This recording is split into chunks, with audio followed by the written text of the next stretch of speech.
Nicaragua, gente que no vende patria. Buenos días. Con la energía a tope. Hoy, 21 de julio, viernes de 2023. O sea, faltan 363 días para el 45 aniversario del triunfo de la Revolución Popular Sandinista, que va a ser una celebración apoteósica, además. Bienvenidos y bienvenidas, pues, con Byron Baltodano Sandino y con Carlos Hurtado Ordóñez, cuando son las 6 de la mañana con 29 minutos. Sin Fronteras, la revista, con William Griggs Vivado. En la primerísima, 91.7 y 105.3 FM.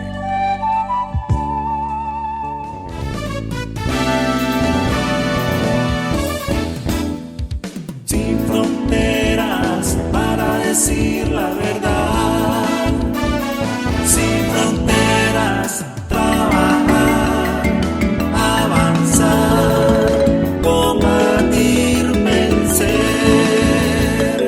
sin fronteras.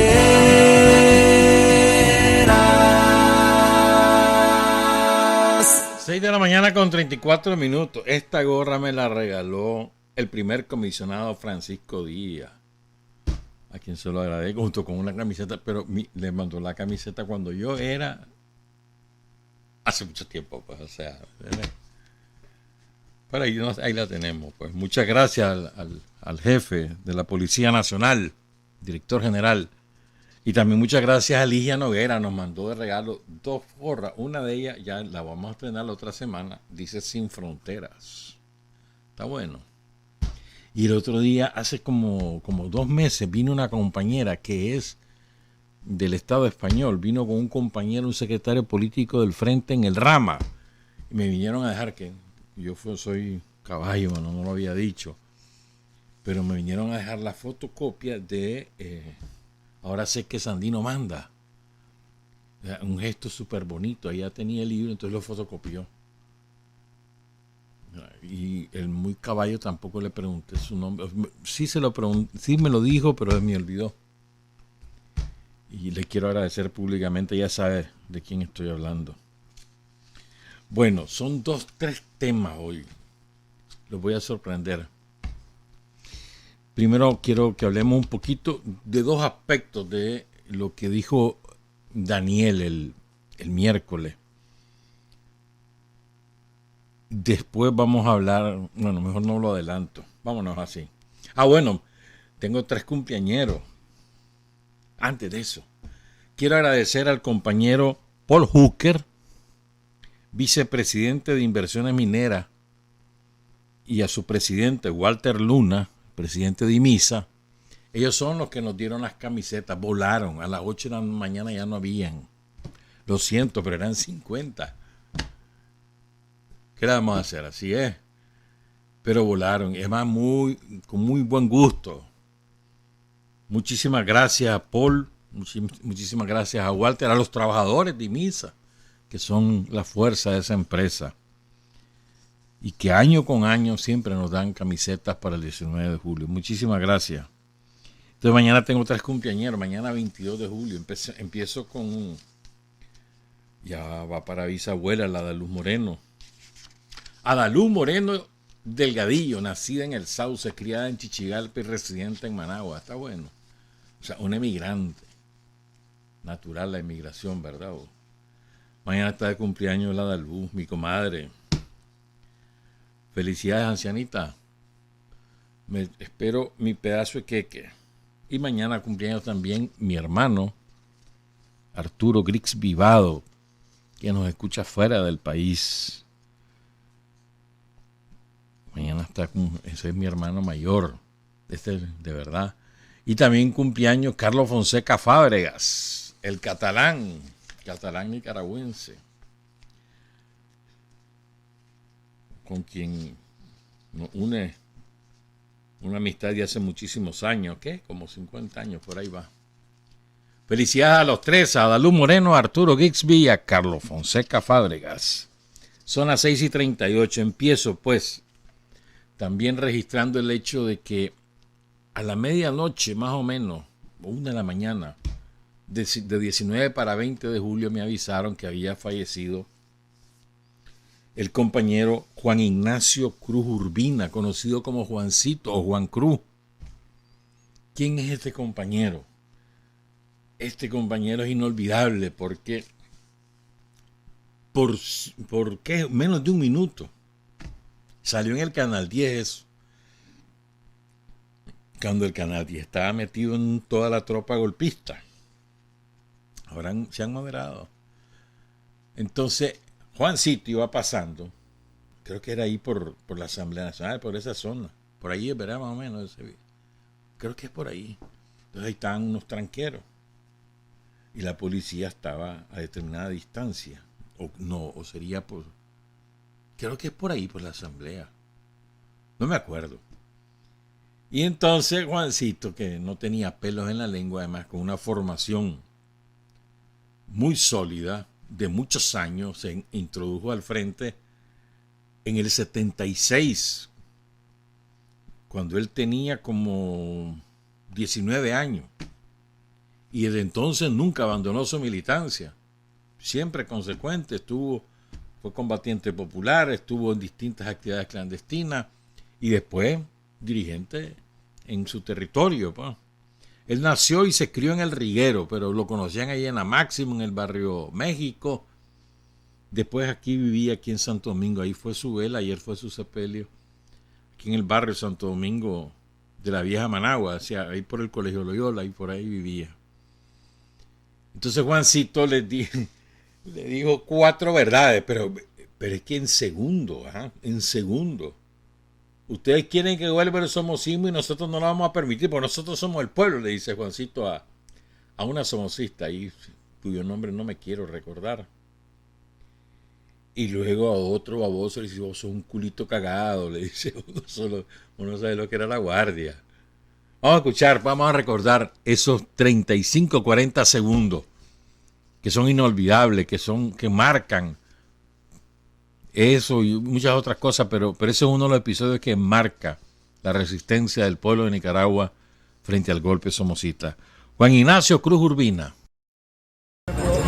Y no la vamos a tener. ¿Problema? No, ninguno. Entonces, ¿cuál es el problema? Así como ustedes piden expresarse, yo también les digo, ella quiere que regrese el somocismo. No. Nosotros el pueblo no lo va a permitir, porque el pueblo no son ellos, no es cierto. Primero. Y segundo, ella sabe, cuando estuve en el COMPE y con el gobierno neoliberal, cuánto se echaba. ¿Verdad que sí? ¿Ya se te olvidó? Usted me lo tiene que probar, amigo. Usted me lo tiene que probar, amigo. No voy a discutir. El carebarro que sos, sin vergüenza. Mira ahí a la guardia. Aquí. Ese no es la guardia, vos sos un culo cagado, vos no sabés lo que es un guardia. Pasa la historia, Juancito, Juan Ignacio Cruz Urbina.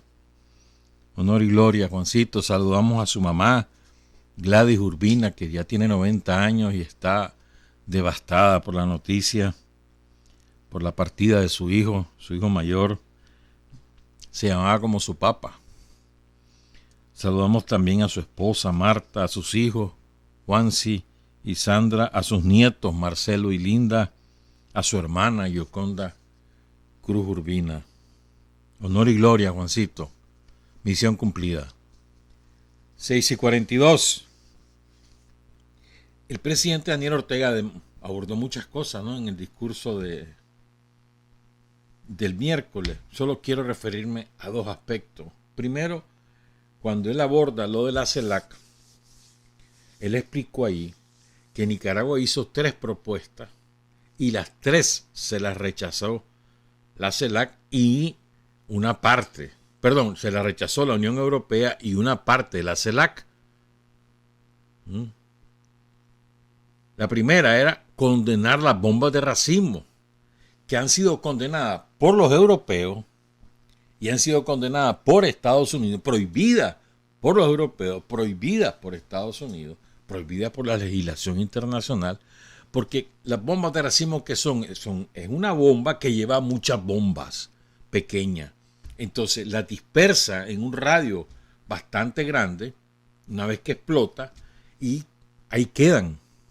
Cuando no hacen contacto con ella, la fuerza enemigas las que le han tirado esas bombas de racimo, entonces ahí quedan. Y matan después niños, mujeres, ancianos, campesinos, hacen explotar vehículos. O sea, porque ahí quedan. Es un espanto eso. Entonces, fueron prohibidas. Y sin embargo, los yanquis le dan esas bombas de racimo a los nazis. Y los europeos aplauden. Entonces, Nicaragua pidió que la declaración condenara explícitamente la entrega de bombas de racimo. No quisieron los de la Unión Europea y una parte de la CELAC. Luego Nicaragua pidió un punto expreso que respaldaba la demanda al gobierno de Estados Unidos de que cumpla con el fallo de la Corte Internacional de Justicia de La Haya del 27 de junio de 1986, que lo cumpla y que le pague a Nicaragua.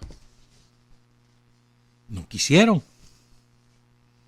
No quisieron los europeos y no quiso una parte de la CELAC. Esa es la verdad. Y luego Nicaragua propuso que así como se condena a Cuba, que hay que condenarlo toda la vida y además hay que revertirlo, pese a que los europeos no lo han revertido. Le hacen coqueteo a Cuba, pero no lo revierten. Porque ellos en el fondo respaldan lo que hacen los yanquis, porque ellos también le tienen hambre a Cuba. Quieren parte del pastel que se repartirían si la revolución cubana es derrotada, algo que no va a ocurrir, pero bueno. Entonces, que así como se condena el embargo, el bloqueo contra Cuba, que también se condenen las sanciones, el chantaje que implementa Estados Unidos y los propios europeos contra Venezuela y contra Nicaragua. No quisieron. Entonces 3 propuestas le hizo Nicaragua, las 3 las rechazaron. Entonces Nicaragua resistió las presiones, furiosas presiones, furibundas presiones, para que se diera y se firmara por consenso la declaración en la cual hablaban del tema de los nazis en Ucrania. O sea, expresar la guerra contra Ucrania, decía la propuesta de los europeos consensuada con una parte de la CELAC. Y Nicaragua dijo que no, porque es un tema que no tiene nada que ver con la agenda bilateral Europa-América Latina, y además, porque si vas a hablar de lo que pasa en Ucrania, tienes que decir las causas. ¿Por qué está ocurriendo eso? Es así. Entonces dijo no, y Nicaragua se mantuvo firme. Y no hubo declaración. Por mucho que la bauticen, no hubo declaración. Es un fracaso monumental de la Unión Europea. Monumental. Porque además se le pararon en 30 algunas potencias de América Latina en otros temas. Porque quieren chantajear con el medio ambiente, estipular sanciones y cosas por el estilo. Se les pararon en 30. Entonces, creo que ha sido uno de los más estrepitosos fracasos de política exterior de la Unión Europea en muchísimo tiempo. No sé si el mayor, pero uno de los mayores. Y el otro tema que yo quería referir es, a mí me llegó, pues, vino hasta Nicaragua el primer ministro de Burkina Faso. Ahí tenemos el mapa donde queda Burkina Faso. Ni siquiera tiene costa en el mar. Un país pequeño en el África Occidental que fue ocupado durante décadas o siglos por Francia y saqueado por Francia. Y su pueblo fue ultrajado por Francia. Desde ahí vino el compañero, porque en Burkina Faso no olvidan la amistad entre Daniel y Tomás Sankara, el Che Guevara del África. Un ser humano excepcional, Tomás Sankara. Excepcional. Es una maravilla. Vos lees lo que ese hombre hizo y su pensamiento y decir, ¿cómo estaría hoy? Sería un hombre vital para el África hoy si no lo hubiera asesinado Francia como presidente de Burkina Faso. Lo asesinaron. Ya hemos contado en algunos programas de Sin Frontera cómo fue que lo mataron y qué fue lo que hizo Sankara, pero lo vamos a recordar. Conviene recordarlo para que vean, o sea, África está muy lejano en términos de comunicación de nosotros y es un error nuestro. África es lo más cercano que tenemos en luchas revolucionarias auténticas. Es África lo más cercano. Todas las experiencias africanas, no solo Sudáfrica con Mandela, claro que sí, pero Argelia, Burkina Faso, por supuesto, Angola, y en fin, pues.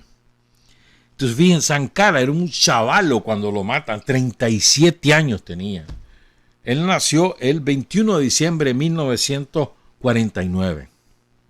Entonces, se educó como católico, él era católico y además fue asesinado y murió como católico. Entonces la familia quería que él fuera cura, pero él dijo que no. Y se hizo militar, primero en la escuela secundaria, después fue a una academia en Madagascar, hizo contacto con las ideas del marxismo-leninismo, regresó, le gustaba el jazz y formaba parte de un grupo musical. Ahí tenemos una foto donde está él con su guitarra, porque además le encantaban las motocicletas y era un extraordinario orador, pero lo que más caía bien a la gente es que era un ser humano accesible, que con cualquiera se relacionaba, y él iba escalando en el ejército, pero jamás se creyó el cuento. Entonces la gente lo quería, y así fue creciendo su popularidad, ¿verdad? Y la capital de Burkina Faso se llama Ouagadougou, ¿ya? Ahora les vamos a contar por qué se llama Burkina Faso. Entonces, fundó una agrupación que se llamaban los oficiales comunistas. O sea, así, sin ningún tipo de complejo. Agrupamiento de los oficiales comunistas dentro del ejército de lo que en aquel momento se conocía como el Alto Volta. Ese era el nombre que le habían puesto los franceses, Alto Volta, ¿verdad? Entonces, en esa organización de oficiales comunistas había un tipo, es lo que siempre ocurre, ¿quién es el que te traiciona? El que está más cerca. Siempre es así, siempre es así. Entonces hay un tipo que se llama, porque ahí vive el desgraciado ese, Compaoré, se pronuncia, que también era militar. Entonces, entre todos, varios oficiales dan un golpe de estado, ¿verdad? Y él había sido ya funcionario del gobierno militar que renunció y después dieron el golpe. Y comenzó una revolución en el antiguo Alto Volta. Eso fue en el 83. En el 84, Sankara le cambia el nombre al país, le pone un nombre precioso. ¿Saben cómo se llama? El país de la gente íntegra. Eso significa Burkina Faso. El país de la gente íntegra. Es lindo, un nombre lindo. En los idiomas Mosi y Yula, las dos lenguas de mayor difusión en Burkina Faso. Puso una nueva bandera, puso un nuevo himno nacional. Ahora les quiero contar. Eso es histórico, ¿no? Pero es que, ¿por qué no olvidan a Sankara en Burkina Faso? ¿Por qué el pueblo no lo olvida? Les voy a leer por qué. Solo estuvo 3 años, un poquito más, como presidente de Burkina Faso. Solo 3 años y un poco más. Y oigan todas las cosas que hizo. Primero, revolución de mujeres. Puso un montón de mujeres en el gabinete, en distintas entidades del Estado. Eso era insólito, por lo menos en África Occidental. Protagonismo de las mujeres. Y además en el ejército. También les dio cargos relevantes en el ejército. suprimió la ablación de los genitales femeninos. ¿Qué es eso? O sea, hay una costumbre en determinadas naciones africanas que para evitar que las mujeres tengan deseos sexuales, entonces le eliminan el clítoris, que es una barbaridad, pero además lo hacen con gilet, con tijera, con cuchillos, con navaja. Lo hacen cuando las niñas tienen 7, 8 años, es una cosa espantosa, ¿verdad? Prohibió la ablación femenina. Para los que dicen que eso es parte de la cultura, no, Sankara, un auténtico africano, dijo prohibido. ¿Ah? Luego condenó la poligamia porque era lo normal, que los hombres tenían 8, 10, 15 mujeres. La condenó, no la prohibió expresamente, pero sí la condenó. Y las bodas obligadas. Entonces, para las mujeres, esos 4 elementos. Primero, participación en los asuntos del país. Segundo, eliminar la ablación femenina. Tercero, condenar la poligamia. Y cuarto, condenar, prohibir las bodas forzadas. Con esos 4 elementos, las mujeres estaban felices, pero no es lo más importante todavía. Fue el primer gobierno africano que reconoció que el SIDA era un problema de salud pública, porque el SIDA se había regado por toda África y lo negaban los gobiernos. Y la gente todavía lo siguen negando algunos gobiernos africanos. Y la gente se ha muerto por millones de SIDA. Mujeres, varones, ancianos, niños, niñas. Horrible ha sido la epidemia del SIDA. Claro, pero es como es en el África, les vale a los europeos, los yanquis, ¿verdad? En fin. Lo más importante, en mi opinión, bueno, un dato anecdótico. ¿Saben cómo fundó el primer supermercado? Sankara. ¿Cómo hizo? No existían los supermercados de Ouagadougou. Entonces, había un depósito de provisiones del ejército ahí en la capital. Lo transformó y lo hizo un supermercado para la gente. Son cosas simbólicas. Ahora vamos a lo de fondo. Fíjense bien. ¿Qué hizo? Prácticamente, erradicó el hambre. ¿Saben cómo? Le nacionalizó las tierras a los terratenientes, que eran los dueños de la gran mayoría de las tierras fértiles en Burkina Faso. Las nacionalizó y se las repartió a los campesinos sin tierra. Pero además, un programa simultáneo dándole fertilizantes y asesoría técnica. Resultado, una explosión de producción de trigo, de frijoles, de mijo. Se acabó el hambre en Burkina Faso. Ese fue el resultado de la reforma agraria que encabezó. ¿Verdad? Otra cosa, lanzó una vacunación masiva contra las 2 enfermedades que mataban a los niños como que si fueran palomitas. ¿Cuáles? Una que la conocemos nosotros, la poliomielitis. Estamos hablando del 84. Nosotros ya la habíamos erradicado en el 81. Poliomielitis. Y la meningitis, que era al mismo nivel de la polio. Vacunación masiva, se acabó la polio, se acabó la meningitis en Burkina Faso. Y hay otra más. ¿Saben cuánto era el analfabetismo en Burkina Faso? Es una cifra de espanto. Casi el 85% había de analfabetismo. Estamos hablando de 87%. Lo dejó cuando lo asesinan.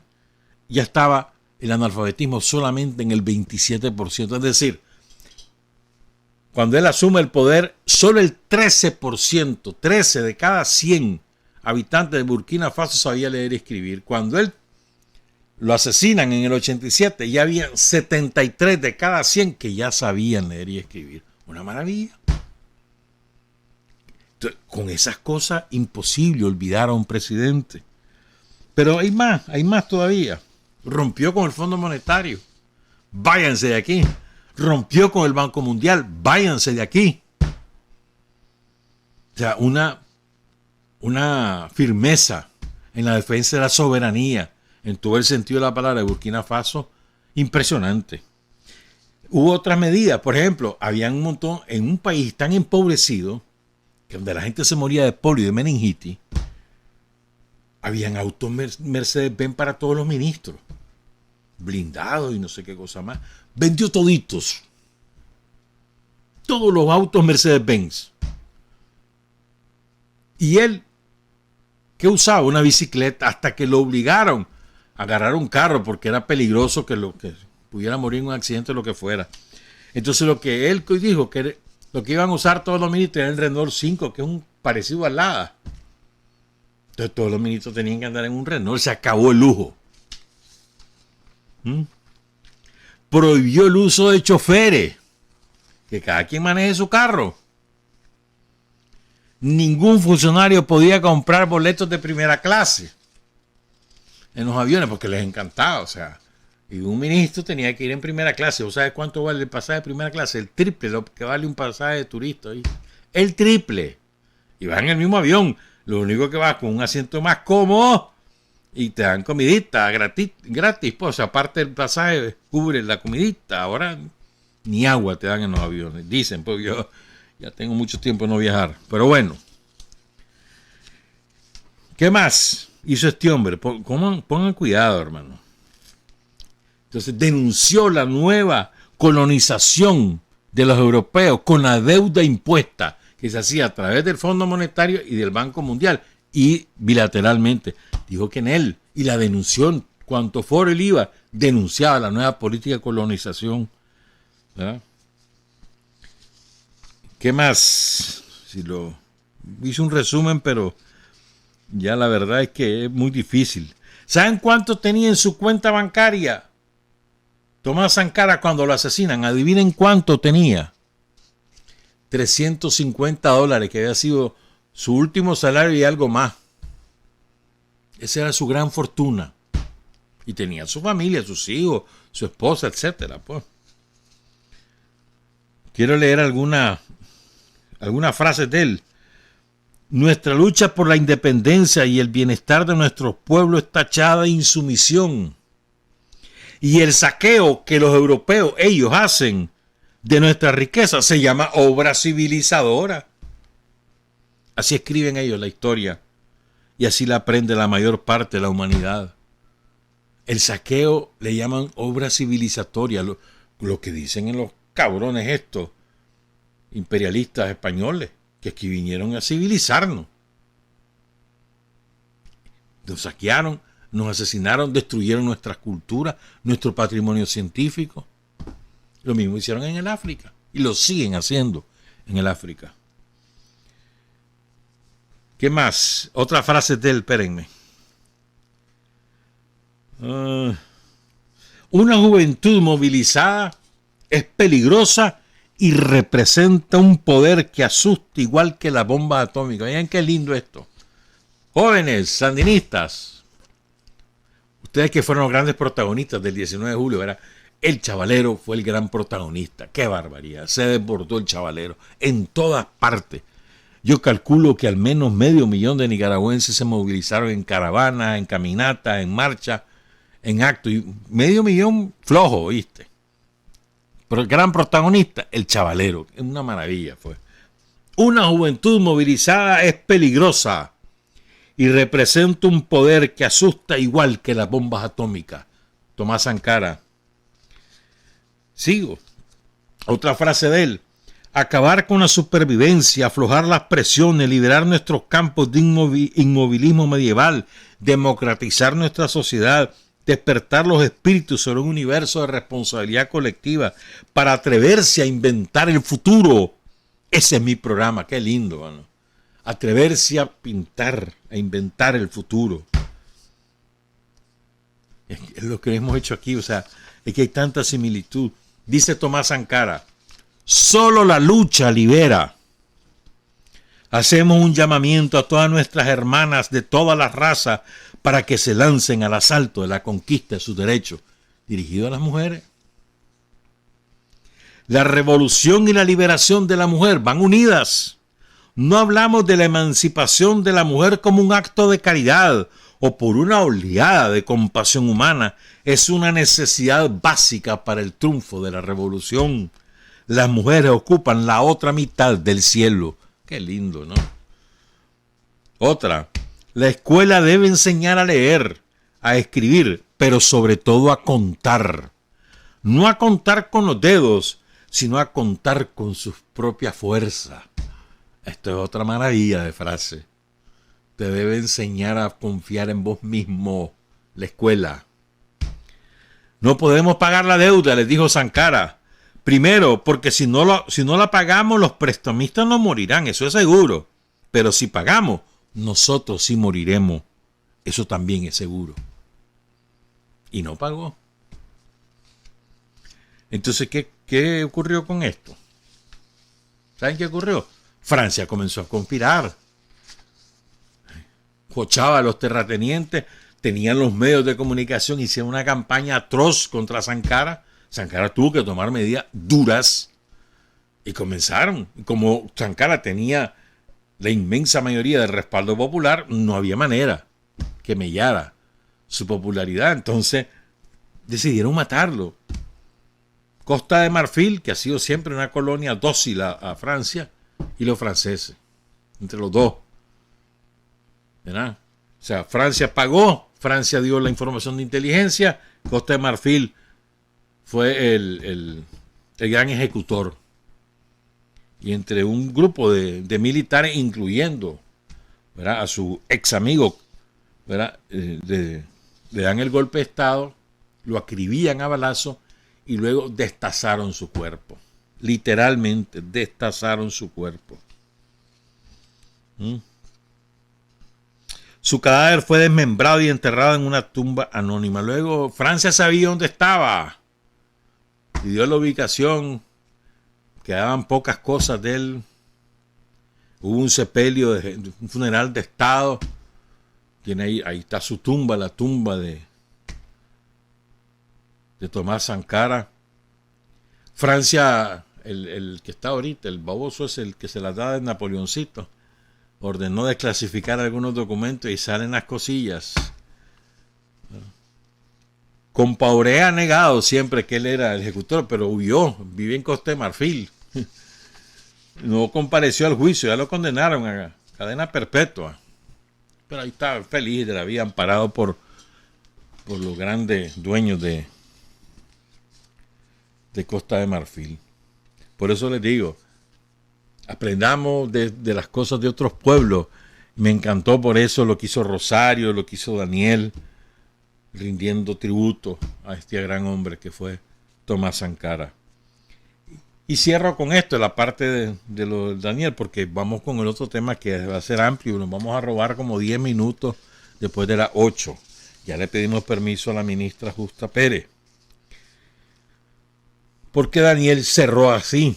Cuando él reconoce la presencia de tantas delegaciones y de muchos compañeros y compañeras que vinieron pagando su pasaje, venían al 19. ¿Sabes quién vino?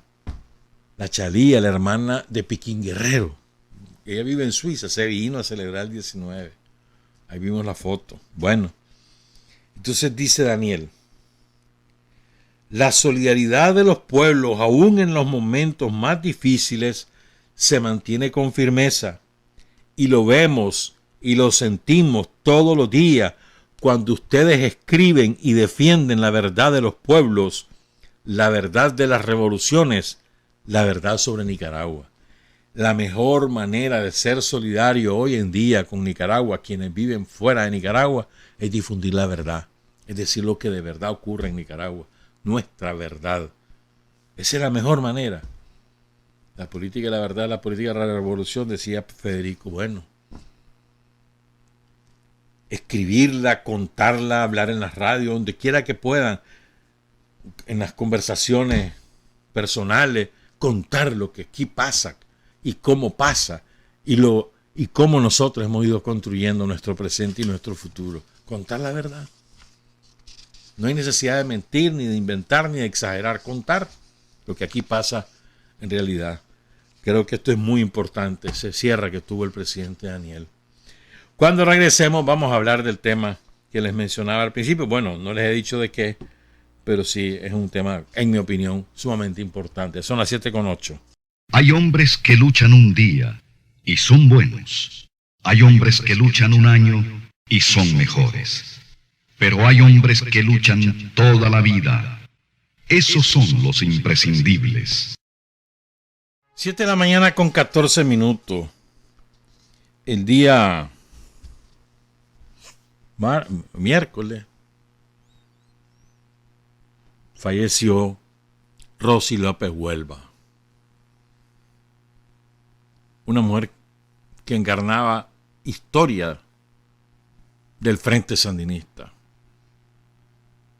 una mujer que conoció a todos los dirigentes del Frente, los fundadores y los que pasaron después, a todos. La mujer que mejor conoció a Santos López.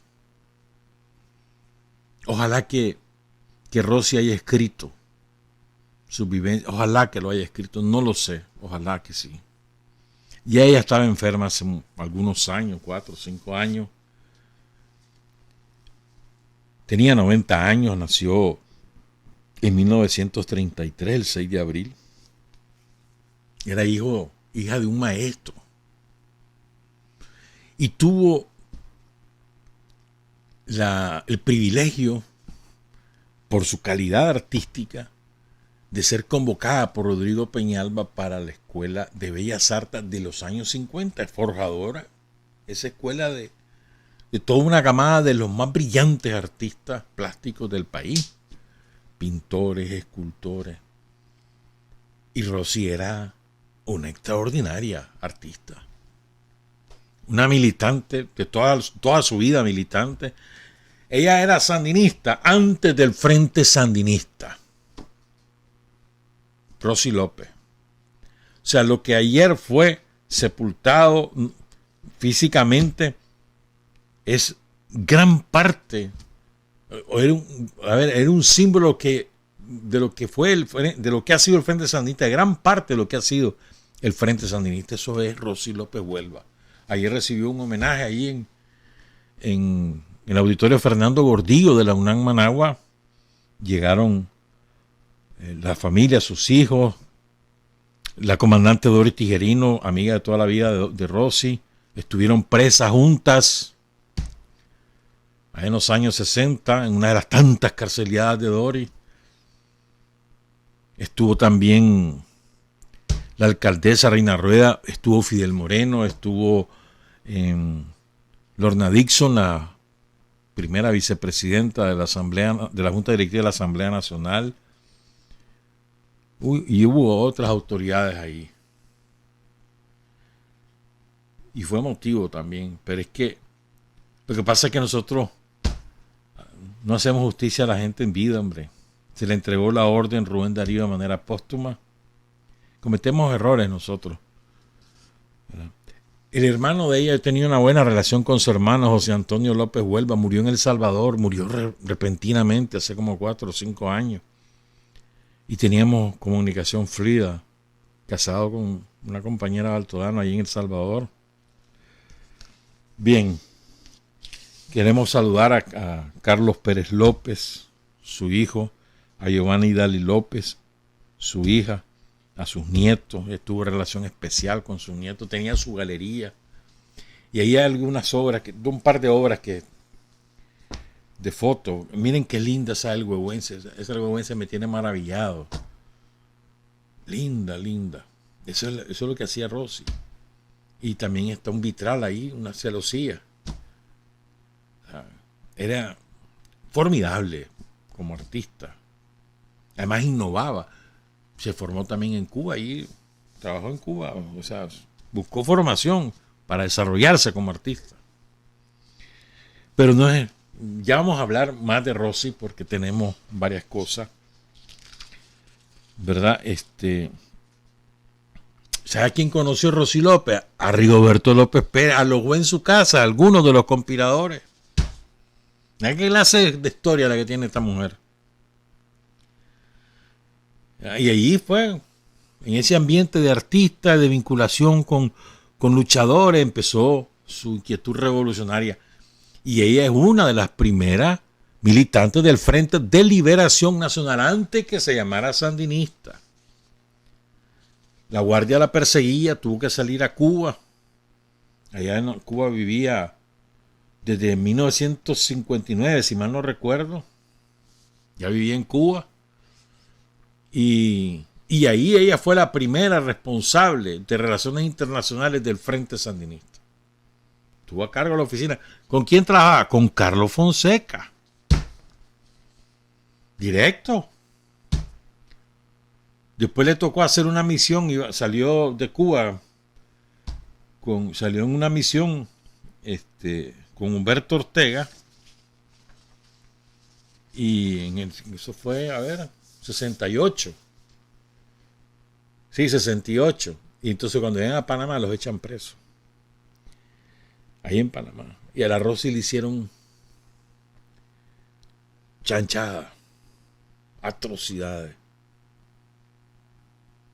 Y después la deportaron a Nicaragua. Aquí estuvo presa con Dori 7 meses. Y después se fue a vivir a Cuba, de donde no volvió hasta que triunfó la revolución. Pero lo que le hicieron a Rosy no tiene nombre. Y jamás se rindió. Jamás se rindió. Ya con la revolución estuvo a cargo del Departamento de Artes Plásticas en el Ministerio de Cultura. Después fundó un taller, creo que lleva el nombre de José Benito Escobar, porque por supuesto que conoció a José Benito, conoció a Julio Buitrago, conoció a tantísima gente. Y en la alcaldía, un taller, en la alcaldía de taller de cerámica. Y después se dedicó en los años 90 a su propia producción, hizo una galería, la Galería Rossi, creo que queda en la Carretera Sur. Y trabajaba sobre todo, también trabajaba con los niños quemados. ¿Ya? Rosy López. Incluso ella es parte del primer movimiento de mujeres como mujeres. Allá en los finales de los años 50, después de la acción justiciera de Rigoberto López Pérez, se llamaban las enlutadas. Ella era parte de eso. Sí, pues eso que la persigue la guardia. Participó en la toma de la catedral de entonces. Bueno, pero entre otras muchas cosas, ¿verdad? Que la va a contar ella misma, porque yo quiero que nosotros escuchemos a Rosy López. La vamos a escuchar, espérenme. Porque ya no hay tiempo, porque qué desgracia, pero es que, miren, ella era como la hija de Santos López, así la consideraba Santos López. Santos López consideraba como sus hijos a 3 compañeros: a Rosy López, a Germán Pomares y a Narciso Cepeda, a Chicho, sus hijos. Incluso Germán Pomares le dice, Santos López le dice en su lecho de muerte a Rosy López, le dice que él hereda 2 hermanos, que son Germán Pomares y Chicho Cepeda. Rosy es quien cuida a Santos López desde el primer día que le descubren el cáncer, y no lo dejó ni a sol ni a sombra. Incluso, como Santos López no quería que lo atendiera ninguna enfermera, solamente su hija Rosy, entonces ella tuvo que llevar a su niño, que estaba criatura, a la guardería que había en el hospital, para poder estar ahí todo el tiempo con Santos López. Miren la relación que había entre ambos. Ya lo vamos a escuchar de su propia voz, porque Rosy estuvo aquí en la radio en 1999 y aquí lo contó. Entonces vamos a escuchar 3 fragmentos de esa entrevista. 1999, hace 24 años. Hay una foto de ella todavía reciente, donde sale preciosa con su sonrisa, ¿no? Entonces no hay tiempo de contar otras cosas que teníamos previsto sobre Santos López, porque es de quien ella habla. solo quiero recordarle dos cosas. Oigan esta frase de Santos López, por favor. Y grabémonosla con fierro en la conciencia. Dice Santos López. Recuerden que la frase que decimos siempre al empezar Sin Frontera, quien vive en Nicaragua, gente que no vende patria, era la contraseña de los soldados de Sandino contada por Santos López. Entonces dice Santos López: nosotros cada día peleábamos con más ardor la dureza de la lucha, la austeridad de nuestra vida llena de escasez, el martirio de los campesinos nos daban más conciencia de la importancia de nuestra lucha. La austeridad de nuestra vida llena de escasez, el martirio de los campesinos nos daban más conciencia de la importancia de nuestra lucha. No se nos olvide de dónde viene el compromiso. Y Santos López viene del campesinado, un campesinado pobrísimo. Su madre abandonada por su padre, tuvo que criar a 5 hijos sola. Lo mandó a trabajar desde los 8 años, así que conoce a Sandino, Santos López a Sandino, a las tropas de Sandino, así se involucra a los 12 años con Sandino. Llega a ser coronel del Ejército Defensor de la Soberanía Nacional a los 17 años. Tal vez, si no hay otras cosas, vamos a contar cosas de Santos López el lunes. Pero ahora vamos con Rosy. ¿Cómo conoce Rosy a Santos López? Es una cosa impresionante. Ya Rosy estaba en Cuba. Santos López estuvo 2 veces en Cuba. La primera vez en el 59. ¿Verdad? Y porque él ansiaba estar en Cuba, conocer a Fidel, conocer al Che. Y Santos López vivía en Honduras. Se había ido a Honduras desde que escapa de la muerte en la casa de Sofonía Salvatierra, cuando llega la horda de los yanquis a matarlo, a matar a Sócrates, matar a Estrada y matarlo a él. Y matan también a Rolando Murillo, un yerno de Sofonía, que estaba chaval. Entonces el caso es que Santos López logra escapar, ya vamos a saber cómo fue. Y se fue para Honduras. Primero a Choluteca, después a Cerca de Tegucigalpa, trabajar en una fábrica, siempre en contacto con distintos compañeros, incluso del ejército de Sandino, y su ilusión era conocer Cuba, y se fue para Cuba. Ahí conoce a Carlos Fonseca en Honduras. Carlos Fonseca sabe que ahí está y lo busca, y es parte de la fundación del Frente. ¿Verdad? Entonces se va a Cuba, la primera vez en el 59, luego regresa a Nicaragua después de varios meses de estar en Cuba, participa en la fundación del Frente y después va, bueno, ya no quiero adelantar más de lo que va a contarnos Rosy.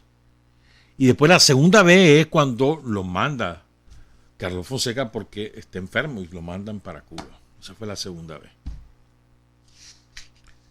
Él cuenta Tomás en La Paciente Impaciencia que Santos López se cansaba rápidamente cuando iba en los cerros, y él tenía alrededor de menos de 50 años, y él nació en el 14 y muere en el 63, 49, 51 años, en el 12, murió a los 53 años. Nació en septiembre de 1912, el 12 de diciembre, de 1914. Sí, que tenía razón yo el primero. Oigan, pues entonces, ¿cómo conoció Rosy López a Santos López? ¿Cómo se entabla esa relación tan entrañable? Escuchémoslo en la voz de ella misma, de la primera militante del Frente Sandinista. Ella dice: yo soy fundadora, no solo del Frente Sandinista, dice Rosy, soy fundadora también del Frente de Liberación Nacional. Escuchemos. Y realmente recordar a un hombre como el coronel me hace sentirme muy bien, porque creo que recordando al coronel, nosotros los nicaragüenses aprendemos un poco más de nuestra historia. El coronel Santos López para mí ha sido uno de los compañeros que más me impresionó, que más me ayudó, que más me marcó en todo el transcurso de mi vida. Digo esto porque si bien yo salí con inquietudes revolucionarias al exilio, a medida que pasó el tiempo fui aprendiendo, ¿no?, poco a poco, muchas cosas de la vida que realmente nos hacen tomar determinaciones que nos marcan para toda la vida. Yo conocía del coronel porque me interesó mucho la historia de mi país siempre. Y para mí Sandino es algo muy grande. Sandino fue el hombre que nos dio dignidad, que nos dio principios. Y precisamente por esto, todo lo que estaba alrededor de Sandino para mí tenía una importancia vital. Sabía que el coronel estaba con nosotros porque yo tuve el privilegio de trabajar por la revolución de mi país y conocer a muchos personajes históricos, muchos héroes, muchos mártires que forman parte de este gran ejército de hombres y mujeres que aspiramos a un mundo justo para nuestro pueblo. Para mí, el coronel Santos López fue algo muy grande, porque recuérdate que es el eslabón de Sandino al frente sandinista, de Sandino a todas las generaciones que le seguimos, que le precedimos. O sea que cuando a mí se me habla de que el coronel estaba en México y que quería ingresar a La Habana, pero que ponía como condición de que si él iba a La Habana tenía que ir a casa de la Rosy López, a esa Rosy López que él no conocía más que de oídas. Entonces a mí me parecía mentira de que me estuvieran pasando ese mensaje, de que el coronel estaba en México y que el coronel quería ir a mi casa. Y yo me recuerdo que cuando yo primero hablé por teléfono con el profesor Torres. El profesor Torres llamó a mi casa y me dijo que si yo estaba dispuesta a recibir al coronel, y le dije al profesor que por favor, si él estaba allí, que me lo pusiera al teléfono. Entonces, cuando yo oí su voz, yo solo le dije: coronel, yo estoy a su disposición, mi casa es su casa y me sentiré muy feliz, muy honrada de que usted venga a convivir con nosotros. Y fue una conversación muy corta y a los días tuvimos al coronel en La Habana, en territorio libre de América, como él me dijo cuando me vio. Él llega a Cuba no porque estuviera enfermo o porque se sintiera enfermo. Él llegó a Cuba porque me explicó que desde hacía mucho tiempo él quería conocer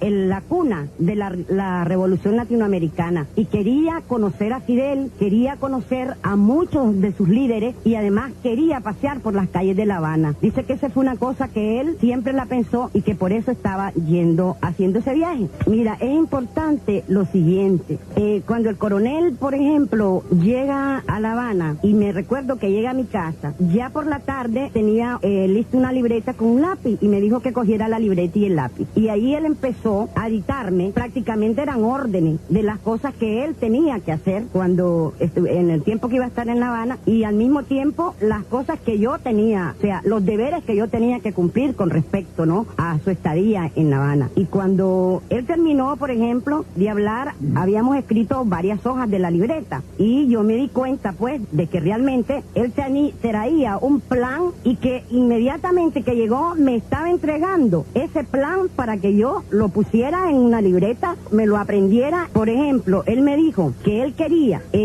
lo que te decía, ¿no?, conocer a Fidel, conocer a muchos líderes, conocer algunos lugares de Cuba, y que al mismo tiempo yo tenía que encargarme, porque en el tiempo que él llega a Cuba, la revolución cubana no había reconocido prácticamente a la revolución sandinista, y había pues que darle una manutención al coronel, y al mismo tiempo había pues que ocuparse de otras cosas que él estaba planteando. Incluso estaba preguntando por algunos nicaragüenses que no eran militantes del frente, pero que en definitiva pensaba él que podían estar en Cuba, y quería que yo se lo averiguara para él pues entrevistarse con ellos. Santos López tuvo la oportunidad de conocer al compañero, sobre todo al compañero Guevara, de quien era un ferviente admirador.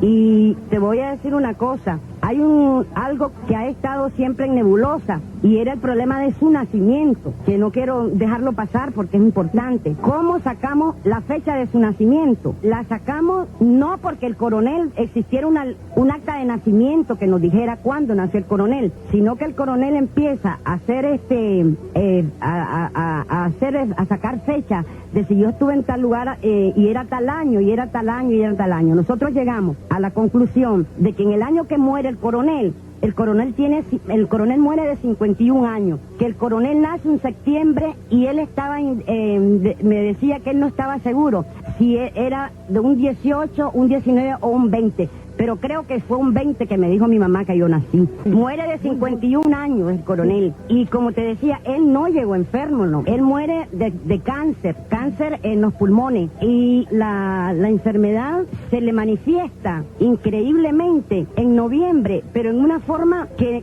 si tú me dices a mí, pero ¿cómo es posible? El coronel amanece con la voz tomada, como si estuviese resfriado, pero su voz un poco ronca, ¿no? Entonces yo le digo, coronel, ¿se siente mal? No, me dice, no me siento mal, pero si no hay licor en la casa, cómprame una botella, me dejas allí y me compras una miel de abeja, me consigues limón y me dejas una botella de ron, que yo con eso me curo. No me tienes que llevar a un médico. Pero yo me fui a mi trabajo, llamé a un médico amigo mío, fuimos a buscarlo por la tarde, lo llevamos. Ese mismo día, por la noche, se le hicieron placas al coronel. Y al día siguiente nosotros sabíamos que el coronel tenía cáncer, sin que le hicieran se le hiciera otra cosa. Desde ese momento no hubo en ningún momento descuido en absoluto, porque yo fui muy cuidadosa de todo lo que estaba alrededor del coronel. Lo mismo en su alimentación, o un pantalón que tuviera un quiebre, era increíble. No me lo vas a creer, pero era así. Yo a veces, antes de irme a trabajar, tenía que coger una plancha y pasarle plancha a las camisas del coronel, porque no sabía cuál se iba a poner, cómo iba a combinar. Era increíble. Así como fue grande, maravilloso para todos nosotros, una manía de él. Yo tuve la oportunidad de conocer a 2 de sus hijos y me da un poco de nostalgia hablar de eso, como te decía, porque cuando el coronel se ponía a recordar todas estas cosas, realmente el historiador decía que él era un poco taciturno. Realmente el coronel caía en esos estados, ¿no? Porque cuando él se ponía a recordar parte de su juventud, parte de su vida dentro de la lucha, habían momentos en que yo veía cómo se endurecía su rostro, ¿no? Y en muchas ocasiones me decía que mejor no andemos allí, continuáramos hablando de eso. Yo le decía, coronel, ¿por qué usted me dice que yo tengo que ver como hermano verdaderamente a algunos compañeros?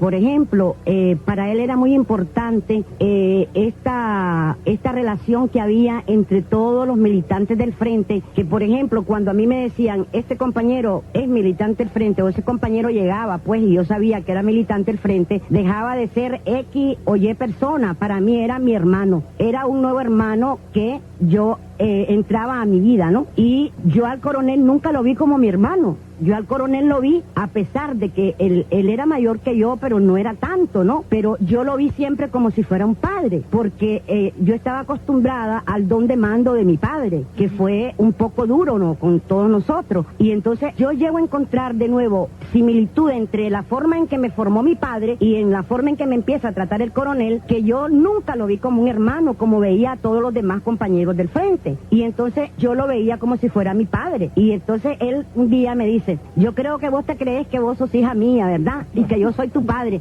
Y le digo, coronel, pero si es que un poco le falta a usted, le digo, para coger un cinto y pegarme. Y realmente que a veces yo pienso, le digo, que estoy ante mi papá. Y me dice, pues no te equivocas. Porque para mí, me dice, es como si fueras una hija más. ¿Y sabes qué? Me dice, yo tuve 25 hijos por todo lo que yo me recuerdo. Y los que me dijeron que eran mis hijos. Y vos sos la número 26. Pero ahí vamos a parar. Y me gusta el 26, me dice, porque se relaciona con el 26 de julio, qué sé yo. Mira, me dice, nos quedamos en 26. O sea, nunca llegué a saber si lo decía por broma o era serio, pero él me decía que él había tenido 25 hijos y yo era la número 26. Yo te digo que por ejemplo, ese trato que el coronel tuvo con todos los compañeros del día, sí, todos somos hermanos, todos son tus hermanos, por ejemplo, pero me hizo siempre un énfasis muy grande entre dos compañeros del Frente Sandinista que fueron lugartenientes de como él le llamaba, mi lugartenientes, que fue Pomares y Chicho, Narciso Cepeda, y Germán Pomares, que los dos pues no están con nosotros, pero que realmente fueron, además de ser mis hermanos dentro del Frente Sandinista, fueron mis hermanos por partida doble, porque el coronel me los legó como mis hermanos y me dijo, estos son mis hijos, y así nosotros lo vimos hasta que desapareció Chicho y hasta la caída de Pomares. Para mí, Chicho y Pomares fueron los hermanos que el coronel Santos López me entregó. ¿Estamos claros? Lindo, lindo, lindo, lindo. Así se conocieron y así se razonaron. Pero ahora despejemos esto. ¿Cómo es que Santos López participa en la fundación del Frente Sandinista? ¿Y de qué manera Santos López se convierte en el eslabón vital entre Sandino y las nuevas generaciones de sandinistas? Rosy López nos los cuenta. Mira, a él le interesó mucho que se guardaran todos los escritos. Él estuvo averiguando, él averiguaba mucho porque, como decía el profesor, había en Honduras y sobre todo en Honduras se recoge mucho de la historia de Sandino y allí hay muchos escritos que los hondureños poseen pero que nosotros desconocemos. Entonces el coronel me contó y lo hacía con mucha emoción la forma en que se habían escapado de esa casa. Dice que esa casa tenía una chimenea y por esa chimenea él salió por la chimenea de la casa. Yo quería ver si él recordaba, porque me imagino que hablaría con el coronel. Él dice que cuando salió de allí, él estuvo escondido en unas cuevas, todavía en Managua, y que por ahí vio pasar a la guardia buscando, y estuvo en esa cueva, dice, alrededor de 3 días, sin comida, sin agua, sin ningún alimento. Y entonces de allí es cuando él sale a coger camino, porque dice que en esos días, cuando él ya quería salir, no podía porque venía una patrulla, pasaba otra patrulla, y hasta los 3 días dejaron de pasar patrullas de la guardia. Entonces él está en esas cuevas 3 días, que fue el tiempo en que ya la guardia deja de pasar por esos lugares. Y en realidad lo que él dice, pues, que él llega a Honduras. Y el coronel hacía mucho énfasis en una cosa, y es que nosotros ahora lo vemos como algo muy natural, ¿no? Pero te imaginas una persona que sale herida de esa casa, porque el coronel salió herido de allí, que va por veredas, por camino, que está 3 días escondido en un lugar, que no tiene alimento. O sea, ¿por qué el coronel logra sobrevivir a todo esto? Sencillamente por todo el entrenamiento que tiene desde los 12 años. Entonces, yo quería hacer hincapié en esto, porque vos verás que esto mismo es lo que salva al coronel y salva a muchos compañeros nuestros, ya me refiero a la época contemporánea, que siguieron al coronel en Haití, que son los que se salvan, porque ese mismo entrenamiento que el coronel tenía desde los 12 años le sirvió para salvarse el día del asesinato del general Sandino y todos sus compañeros, y es el mismo que ayuda a muchos militantes del Frente Sandinista a ser guerrilleros, a lograr hacer una revolución que para muchos era una utopía. Ese es uno de los forjadores, y eso es una cosa importante, y por eso es que yo quería que se hiciera hincapié en esto. Creo que es importante que nosotros no olvidemos eso. Durante el tiempo que yo manejé la oficina, la única oficina que tuvo el Frente Sandinista en el extranjero, la tuvo en Cuba, en La Habana. Esa oficina yo la manejé durante 8 años. Por lo tanto, trabajé directamente bajo las órdenes del compañero Carlos Fonseca. Además de que tenía contacto con todos los dirigentes de la Dirección Nacional de ese entonces. Y tuve el privilegio de conocer no solamente a esos compañeros, sino a muchos hermanos que hoy no están con nosotros porque entregaron lo más bello, lo más lindo que tenemos todos, que es nuestra vida. Dieron su vida por una causa que consideraron justa, que es justa y que seguirá siendo justa. Por lo tanto, tengo conocimiento de algunas cosas de la historia del Frente Sandinista desde antes antes de que fuera FSLN. Estamos hablando de cuando nosotros nos fundamos y fuimos FLN. De FLN nos convertimos en FSLN. Yo estoy con el frente desde que era FLN. Cuando llega a ser FSLN, ya la que les habla ya estaba dentro de las filas del frente. Habemos muchos compañeros que yo tenga memoria que estamos con el Frente Sandinista desde antes de su fundación y por lo tanto somos fundadores del Frente Sandinista y estamos aquí presentes todavía, y yo por lo menos estaré con el Frente Sandinista hasta que me llegue la hora ya de partir. Y después de yo eso, creo que si hay una reencarnación volveré a ser Frente Sandinista. Mira, precisamente por ese conocimiento que tenía de todo una cantidad de compañeros que ingresaban al frente, que estaban dentro del frente, por conocer sus interioridades. Bueno, aquí tenés a alguien que conoce la historia del Frente Sandinista desde sus raíces. Por lo tanto, yo tenía conocimiento de muchos compañeros y el compañero Santos López está con el Frente Sandinista desde que era FLN y después pasa a ser FCLN. Fue miembro de la Dirección Nacional del Frente Sandinista y muere siendo fundador del Frente Sandinista y muere siendo miembro de la Dirección Nacional del Frente Sandinista. O sea que el coronel muere dentro de las filas del Frente. Coronel entrena a la primera guerrilla del Frente Sandinista. Por eso es que nosotros decimos el coronel Santos López es el eslabón de Sandino al Frente Sandinista, porque el coronel entrenó a los primeros compañeros del Frente Sandinista y participa en la primera guerrilla del Frente. O sea que el coronel para nosotros es algo muy lindo, muy valioso. Me decía que, por ejemplo, yo hablara del coronel, el coronel Santos López, siendo de origen campesino, no habiendo ido a una universidad. El coronel Santos López era de una inteligencia tan grande que te sorprendías. Era una gente muy vital, con una fuerza muy grande y con un carisma increíble. Y aparte de eso había una cosa, tenía un don de mando, Mónica, que te digo que te hacía llegar a lo más íntimo. Yo me recuerdo que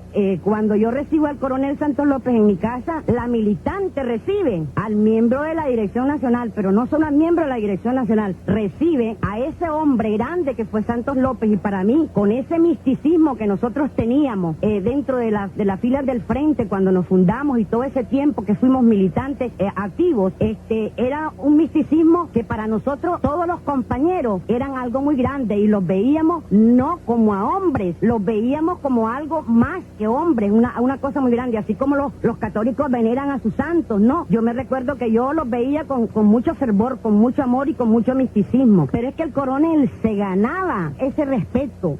Cuando el coronel te decía algo y te daba una orden, había que cumplirla, y aunque él estaba en mi casa, por ejemplo, él me decía hay que hacer esto y yo lo hacía, porque por ejemplo yo tenía que trabajar para mantenerme, pero al mismo tiempo era militante y tenía que trabajar también para el frente. O sea que cuando él daba una orden había que cumplirla. Aparte de eso, te decía que siendo de origen campesino, tenía conocimientos tan grandes que te digo que sí, yo había terminado la Escuela de Bellas Artes, era una persona que tenía ciertos conocimientos, cierta cultura. Sin embargo, yo de mi país conocía muy poco, y a través del coronel yo aprendí a conocer a mi país, aprendí a amarlo más y aprendí que en definitiva la cultura, la inteligencia no se compran, son innatas, vienen con la persona, y eso el coronel lo tenía. Santos López, una maravilla. Y qué linda la manera como lo cuenta la Rosy, ¿no? Qué clase de testimonio. Y al principio nos contó cómo se fue, cómo logró escapar Sandino de la muerte. Y realmente la única forma, hay dos, creo yo, pues que hay dos factores que explican cómo Santos López logra escapar. Lo primero es efectivamente su entrenamiento desde niño, andando en esa montaña, más tenía un sentido de la orientación. Santos López, su primera tarea en el coro de ángeles era de inteligencia. Era de los que se introducía en los pueblos y buscaba la guardia, sabía dónde estaban, cuántos marinos, quiénes andaban, con qué armas, y después le pasaba la información a Sandino. Ese fue en sus primeras tareas como parte del coro de ángeles, y después en los palmazones. ¿Verdad? Pero el hambre le enseñó a tener resistencia frente a las adversidades cuando era un niño. Y ya luego andando en esos montes. Su capacidad para resistir, ¿no? Eso es lo primero. Lo segundo era su convicción. Santos López tenía una convicción a prueba de bomba atómica. ¿Quieren prueba? Y ahí logra escapar. Jamás se rinde. Y luego participa en la fundación del Frente Sandinista. Y entrena, le enseña a los nuevos guerrilleros, a Pomares, a Chicho, a Tomás, a Silvia, a un montón de compañeros. Porque no le hacen caso de que mueren una parte de esos compañeros. Porque él tenía el sentido de la orientación y le dice por ahí, no, vamos a hacer... No le hicieron caso, entonces él se fue con su gente, Pomares entre ellos. Eso lo cuenta Tomás en La paciente impaciencia. Pues era Santos López, es nuestro Santos López, el coronel Santos López, sepultado junto a Carlos Fonseca, y luego está Tomás ahí en el mausoleo, en el panteón de los héroes. Bueno, vamos con el fin de esta intervenciones de Rosy. ¿Cómo murió? Miren, lo que va a contar Rosy aquí, bueno, no lo va a contar hoy, lo contó hace 24 años. Lo que va a contar aquí es algo que te estruje el alma. La valentía de Rosy López es suprema, hermano. O sea, esas decisiones, ese tipo de decisiones como la que tomó Rosy, requieren primero un profundo amor y segundo una enorme, gigantesca valentía para poder tomar esa decisión. No se las adelanto y quiero que la escuchen. Quizás algunos no van a compartirlo, pero yo creo que hizo lo correcto. Hizo lo correcto por amor a Santos López. Escuchemos cómo fallece el coronel Santos López y luego al final van a escuchar cómo fue sepultado. El coronel se enferma así súbitamente. En 2 días supimos lo que tenía. Nunca al coronel se le dijo lo que tenía. Nunca el coronel habló de lo que tenía. Pero sí te digo que hasta el final yo recibí de él esa austeridad y ese don de mando que lo acompañó hasta su muerte. Estuvo 3 meses en el hospital oncológico de La Habana. Allí se hicieron las gestiones y se le dio un cuarto especial, o sea, un cuarto para él solo en donde no tenía que compartir con otros enfermos. En el baño, Mónica, de ese cuarto, yo con un reverbero de alcohol tenía que cocinarle la comida al coronel porque nunca comió la comida del hospital. Fueron 3 meses en los que yo tuve que ingresar a mi hijo, que en ese entonces era un niño, ingresarlo en un círculo infantil interno porque no podía salir del hospital porque el coronel no permitía a ninguna enfermera, sino era yo la que tenía que estar al lado de él. Cuando al coronel se le empiezan a hacer las punciones dolorosas, porque hay un dato, en ese tiempo acababa de llegar a Cuba un tratamiento de la Unión Soviética o de Rusia ahora, ¿no? Que era acelerar la muerte y evitar el dolor. A mí me llama el doctor Marinello, que era el director del hospital en ese momento, y me dice, mire señora López, usted tiene que asumir una responsabilidad. Usted quiere mucho, me dice al coronel. Sí, le digo, entonces mire, hay un tratamiento que se le puede aplicar, que le va a acelerar la muerte. Si él va a durar 6 meses, con este tratamiento va a durar 3 meses, pero no va a tener dolores. Si se le aplica, yo creo que él sería más viable para él, pero si no, me dice, su muerte va a ser muy dolorosa, porque el cáncer se ha ramificado sobre la columna vertebral y los dolores van a ser increíbles. Para mí en ese momento fue una cosa muy dura, muy difícil, porque había que asumir una responsabilidad de acelerarle la muerte a alguien que tú quieres tanto para evitarle un dolor. Y no había en ese momento nadie que pudiera tomar esa responsabilidad. Y yo te digo que lo pensé, hablé con él respecto a que cómo él se sentía, qué él creía de la vida, qué sé yo. Entonces, ese día hablamos de lo que él consideraba que era la vida. Me dijo que la vida había sido muy dura, pero muy hermosa, y que en definitiva él sabía que estaba enfermo, pero que no no se iba a morir, pues que él iba a salir de eso y que con las atenciones que tenía, que se dio. Entonces me sentí peor de que él me hablara en ese momento de que él iba a vivir y que iba a salir del hospital, sabiendo yo que él estaba condenado a morir y a morir con dolores espantosos. Y en ese momento tomé una determinación que en muchos momentos de mi vida la he llevado sobre mis hombros y sobre mi conciencia, pero creo que fue la mejor determinación que yo tomé en mi vida, porque realmente el ser que tú amas, a un ser que tú quieres, verlo sufrir en una forma tan terrible como son los dolores del cáncer, yo firmé para que le pusieran el tratamiento al coronel, y le pusieron ese tratamiento que le aceleró la muerte, pero le evitó el dolor. Él estuvo 3 meses en el hospital. Esos 3 meses yo estuve con él. Creo que cumplí con mi deber. Esa entrega que yo hice en ese tiempo, la hice como si la estuviera haciendo no una sola mujer, muchas mujeres del frente que nos hubiéramos turnado para cuidar al coronel. Muchas mujeres del frente que hubieran estado al lado de él, pero que en ese momento, aunque estaba la hija del general Sandino, vivía allí en Cuba, pero bueno, Blanca creo que llegó 2 veces a verlo al hospital, pero bueno, no había más nadie que lo hiciera. Y yo te digo que entré a ese, Salomón decía, la pequeña Rosy, yo de estatura, yo tengo 5 pies, tenía 105 libras de peso, y cuando yo salí del hospital, cuando fallece el coronel, yo pesaba 85 libras y tenía una anemia profunda que tuvieron incluso que ponerme transfusiones de sangre, porque yo casi acabé junto con él, porque aquello era terrible, ¿no? Incluso las punciones, aunque no sentía el dolor, yo tenía que sentarme de frente a él, de espaldas a él poner sus manos en mi espalda para que le hicieran las punciones. O sea, que fueron 3 meses en ese hospital en el que yo creo que el coronel sintió la solidaridad, sintió el amor, el calor, el cariño de todas las mujeres nicaragüenses, de todas aquellas personas que realmente hemos luchado, nos hemos entregado por una causa justa. Hay una cosa muy importante: el coronel muere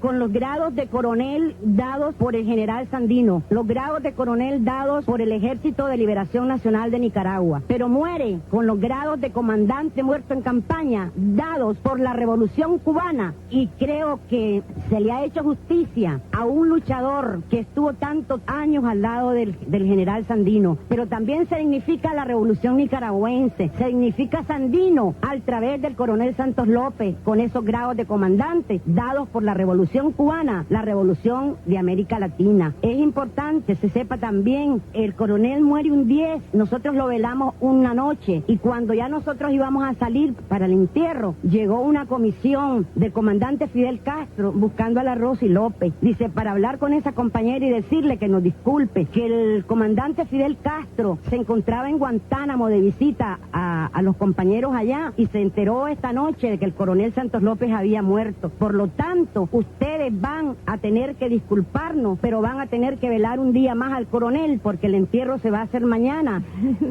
y con honores de comandante muerto en campaña. Tuvimos otra noche más velando al coronel, y su entierro fue un entierro, realmente decían los cubanos, apoteósico, porque caminamos desde la funeraria Caballero, que quedaba detrás de la Habana Libre, hasta el cementerio de Colón, todo el mundo caminando. Entonces delegaciones de cuerpos diplomáticos, el ejército de Cuba, aquello fue un entierro como nos hubiera visto o nos hubiera gustado a todos los seguidores de Sandino haber hecho el entierro del general Sandino en Nicaragua, y haber hecho el entierro de muchos compañeros. O sea que con esto te digo que le agradezco yo y le agradecemos mucho a la Revolución Cubana que hubiera dignificado tanto el nombre del coronel Santos López para los nicaragüenses, y comandante muerto en campaña para los compañeros cubanos, para la Revolución Cubana, para quien también mando en estos momentos un mensaje de amor, de solidaridad, de fe y de esperanza, porque la esperanza nos tiene que mantener a todos, y tener fe en que las causas justas sí triunfarán.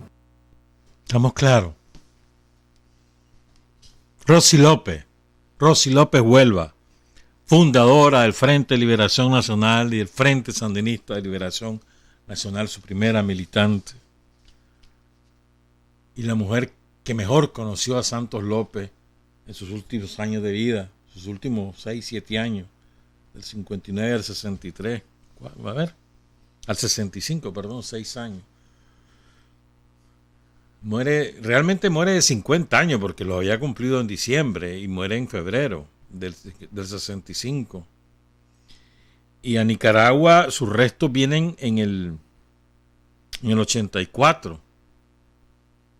El 1 de marzo la revolución designa a Santos López como héroe nacional y el 3 de marzo es sepultado en el mausoleo junto a Carlos Fonseca en una ceremonia especial. Rosy López fue quien lo cuidó, pero Rosy López es mucho más que la cuidadora de Santos López, estamos claros. Ya te he dicho algunas cosas de las que hizo, de las que fue protagonista, ¿no?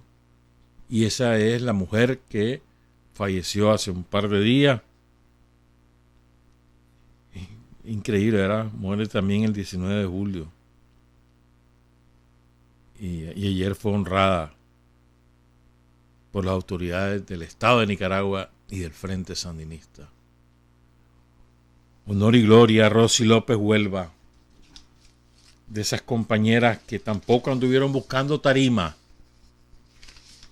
ni anduvieron pidiendo reconocimientos, ni anduvieron diciendo yo soy, yo merezco, yo mando, sino que hicieron su trabajo, amaron al Frente Sandinista, al sandino, a su pueblo, se comprometieron con esa causa hasta su muerte. Y dice Rosy, y si hay otra vida después de esta, volveré a ser Frente Sandinista. Palabras de Rosy López. Eso era Rosy López Huelva. Una mujer extraordinaria, una chiquitina, sí. Como ella misma dice, ¿no? Imagínate. Cuando estaba gorda pesaba 110 libras. Chiquitita. Ya después se engordó un poquito más, pero extraordinaria. López Huelva. Honor y gloria, y saludamos a sus hijos, a sus nietos, a todos sus amigos, a la comandante Doris Tijerino,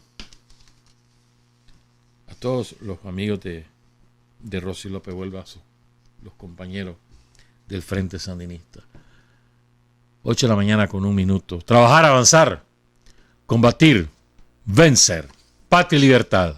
Revolución es sentido del momento histórico. Es cambiar todo lo que debe ser cambiado. Es igualdad y libertad plenas. Es ser tratado y tratar a los demás como seres humanos. Es emanciparnos por nosotros mismos y con nuestros propios esfuerzos. Es desafiar poderosas fuerzas dominantes dentro y fuera del ámbito social y nacional. Es defender valores en los que se cree, al precio de cualquier sacrificio. Es modestia, desinterés, altruismo, solidaridad y heroísmo. Es no mentir jamás ni violar principios éticos. Es convicción profunda de que no existe fuerza en el mundo capaz de aplastar la fuerza de la verdad y las ideas. Revolución es unidad, es independencia, es luchar por nuestro sueño de justicia para Cuba y para el mundo, que es la base de nuestro patriotismo, nuestro socialismo y nuestro internacionalismo.